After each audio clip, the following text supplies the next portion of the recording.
यो देब्रेपट्टि देखिएको भारतीय रोड हो। त्यसैगरी देब्रेतिर देखिएको नेपालपट्टिको रोड हो। यो बीचमा देखिएको छ जङ्गी पिलर। जङ्गी पिलर कति नम्बरको हो भन्ने कुरा अहिले थाहा छैन। नेपालपट्टिको पूर्वाधारहरू अलिक कमजोर छ। यहाँको यो अलिकति दुःख लाग्दो पक्ष यो यतातिर भारतीय सिंहलीला नेसनल पार्क अवस्थित छ।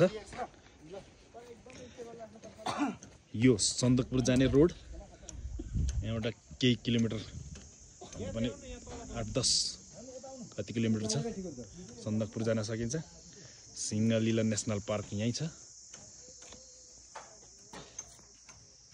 कुन national park? Singalila national park. र दाहिनेपट्टि चाहिँ नेपालपट्टि होटल्सहरू छ। नेपालपट्टि होमस्टेहरू छ।